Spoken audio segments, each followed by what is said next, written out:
Hello, and a warm welcome to the first in our stories from the Strongrooms series. And we are very excited because we have a whole host of talks planned on a range of topics for the year ahead, which are informed by the narratives found within our collections here at the History Centre in Hull. So if that sounds like something you're interested in discovering more about, then be sure to subscribe to our channel and click that little bell icon so that you're notified whenever a new video is uploaded. Okay, let's jump in. The 8th of March marks International Women's Day, a day in which we celebrate women and that provides a focal point in the movement for women's rights. And so I thought it only fitting to take this opportunity to celebrate the life and times of local journalist, political activist, social rights campaigner, and author Winifred Holtby. It's particularly fitting as her most famous novel, South Riding, celebrates its 85th anniversary this year since its publication on the 2nd of March 1936. And there will in fact be a second part to this talk, available in a couple of weeks' time, which will explore South Riding and how Winifred Holtby's reality shaped and informed her fictional world. Now, disclaimer, I should have called this talk Winifred Holtby a very, very brief introduction. Winifred certainly achieved a lot in her short lifetime. So strap in, folks, this is going to be one speedy tour through a woman's life. Winifred's parents, David and Alice Holtby, were both from farming families, and theirs was a decade-long courtship before David finally proposed and they married the following year. Grace, their first child, was born in 1896 when Alice was 38 and David 46, and Winifred followed 2 years later, born on 23rd of June 1898 at home at Rudston House in the East Riding village of Rudston near Bridlington. Rudston House continued as the family home until 1919 when Alice and David moved to Cottingham. In 1923, Alice Holtby was elected onto the East Riding County Council, and in 1934 she became the first woman to serve as an alderman on the council. Alice greatly influenced her daughter, and we'll explore this relationship a little further when I discuss South Riding next time. It was from a relatively young age that Winifred gained experience of writing and even recognition for her efforts. While at Queen Margaret School in Scarborough, she wrote for the school magazine. At the age of just 13, her mother had Winifred's first book of poetry published by Brown and Sons of Hull, and her letter to a friend describing her experiences when Scarborough came under fire from 2 German warships was thought so well written it was published in full in a local newspaper while Winifred was still a schoolgirl. In her lively account of that day's events, she writes, "I saw one great brute, young and strong, mounted on a cart horse, striking it with a heavy whip, tearing at full gallop down the road, caring nothing for the women and children who scrambled piteously out of his path, with the fear of death in his craven face." Winifred was 16 when the First World War began. Later, she claimed the first thing the war made her do was to fall in love. She poetically expressed that brevity of life makes passion more insistent, the youngest and fittest in uniform, the erotic attraction of death. The man in question was Harry Lyndon Pearson, a year older than Winifred, and who, with his brother, had spent much time at the Holtby's farm throughout their childhood, playing games and taking part in theatricals conceived by Winifred. At the outbreak of war, he had joined the West Yorkshire Regiment, but in the Easter holidays of 1916, Harry was sent back from France with a wounded shoulder, and it was through him that Winifred vicariously endured his experiences at the front. After the war, Harry became restless. He drifted, unable to settle or discover any sense of purpose. There were long periods of silence, and then he would suddenly turn up to see her, promising much, but failing to deliver. Their on-off relationship continued throughout her life, and Winifred would come to refer to him as her boyfriend, if often remarked ironically. Vera Brittain, Winifred's friend, described Harry as a war casualty of the spirit. In 1917, Winifred won a scholarship to read modern history at Somerville College at the University of Oxford. Today, it is commonplace to take a gap year, but Winifred chose to postpone her studies, having already begun them, for far more altruistic reasons. She joined the Women's Auxiliary Army Corps. However, Not long after she was posted in France, the war ended, and she returned to her studies once again. It was only when she got to college that she realised the necessity for feminism.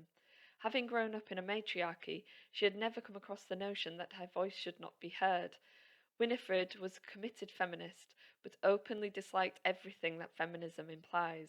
She wrote, "I want to be about the work in which my real interests lie, but while the inequality exists, injustice is done and opportunity denied to the great majority of women, I shall have to be a feminist."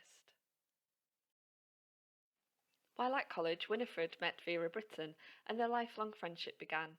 Upon graduating, they moved to London and shared both a flat and hopes of establishing themselves as writers.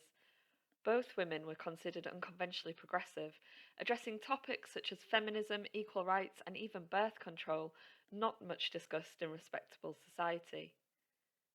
While sharing a flat with Vera, Winifred began her debut novel, And Be World, about a Yorkshire farming family. It was published in 1923 and followed soon after by her second novel, The Crowded Street, which was considered the first of her spinster novels in which a woman chooses a life for herself that precludes marriage. When Vera married George Catlin, Winifred moved in as the third member of their household and helped to bring up their two children. Vera described Winifred as her second self. Her husband, however, never overcame his resentment at his wife's close friendship. Although he knew, regardless of the gossip to the contrary, that their relationship had never been a lesbian one, he wrote to Vera in 1937 saying, "You preferred her to me. It humiliated me and ate me up." Their daughter, Shirley Williams, has written of Vera's deep resentment at the rumours her and Winifred faced, as she felt it was inspired by a subtle anti-feminism to the effect that women could never be real friends unless there was sexual motivation, whereas male friendships had been celebrated throughout history. Today we are more familiar with Winifred's literary works, but in her lifetime she was better known as a journalist, political activist, and social rights campaigner. Indeed, she quipped that she could never quite make up her mind as to whether she was a reformer sort of person or a writer sort of person, although she did admit that she trusted her judgments in writing far more. She understood the necessity of communicating progressive ideas to the widest possible audience, and she used her writing as a means to do this, often with humour, and in her novels through the guise of entertainment. Winifred's writing was prolific, writing countless articles on vastly wide-ranging topics, and in all, she wrote 14 books, including 6 novels, 2 volumes of short stories, and the first critical study of Virginia Woolf. She was also director of the feminist magazine Time and Tide, which was the mouthpiece of the feminist six-point group, along with her friend and founder of the magazine, Lady Rhonda. Sadly, we have no photographs of her in action, so to speak, at this time, so instead, here she is, relaxing with her friends in France. Winifred travelled all over Europe, lecturing for the League of Nations Union. In 1926, she accepted an invitation to tour South Africa and studied conditions and the effects of discrimination, establishing a branch of the League of Nations Union at Ladysmith and helping to set up a black transport workers' union in Johannesburg. This question of racial discrimination inspired her highly political novel Mandoa Mandoa and made her a determined campaigner for the unionisation of black workers in South Africa, raising money for education, grants and sponsorships until the end of her life.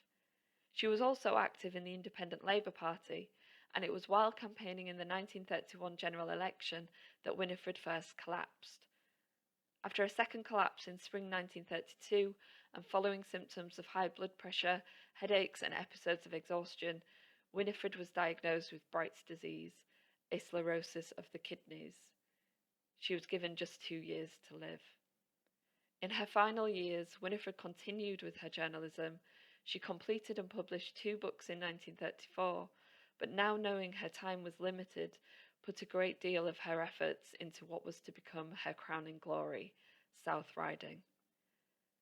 By the time this photograph was taken, she was very ill, and you can see how thin and strained she looks. Although she still appears to be cheerful and enthused. She later said that her very existence seemed to her like a clear stream, which had simply reflected other people's stories and problems. Indeed, even during the last few months of her life, when she was growing ever weaker, her caring and generous nature prevailed, as she cared for her sick relatives, for her mother, and for Vera's children, as she was coping with her husband's serious illness and her own father's suicide. Winifred also didn't tell a great many of her friends of the seriousness of her illness. Vera recalled that when Winifred was on her deathbed, she'd asked Harry Pearson to finally tell Winifred that he loved her and always had, and that he'd like to marry her when she was better. Later, Vera learnt that Winifred's doctor had administered morphine so as to induce a coma after Harry's visit, as Winifred had been so happy and excited that he feared for her pain and anguish when she realised that what she hoped for could never be fulfilled, and thought it better to let her go out on that moment of happiness. Winifred died in a London nursing home on 29th of September 1935. She was 37. When the news was announced later that day, it was received with shocked disbelief by her many friends and colleagues, as they had been unaware of her deteriorating health. On her death, she left a small legacy and her own collection of books to a library in Soweto, which was named the Winifred Holtby Memorial Library, and was the first to be built in Africa solely for the use of non-Europeans, and intended to serve native women as well as men. Winifred left 2 books to be published posthumously, one of which, being her most famous novel, South Riding, completed just 1 month before her death and published 6 months after. Winifred has been called a woman in her time. Hers was a life devoted to countless causes and directed at the pressing issues of her day. She spoke out in support of feminism, peace, and racial equality at a time when fascism and war loomed. Winifred Holtby is a fascinating individual, and she clearly packed a lot into her short life. This whirlwind overview is far too brief to do her justice, so if you are interested in discovering more about Winifred and her work, check out the Hull History Centre website, where we have a dedicated webpage to her, including a source guide to help you find relevant materials. We also have a huge collection of over 9,000 original documents relating to the public and personal life of Winifred Holtby. The images you've seen in this video come from that very collection. If you're here through YouTube, I've added links in the description box below, so check those out, and remember to subscribe to our channel to get notified whenever new videos are uploaded. The next one on South Riding will be made live in a couple of weeks' time, so if that's something you're interested in, I look forward to welcoming you back. Thank you for listening.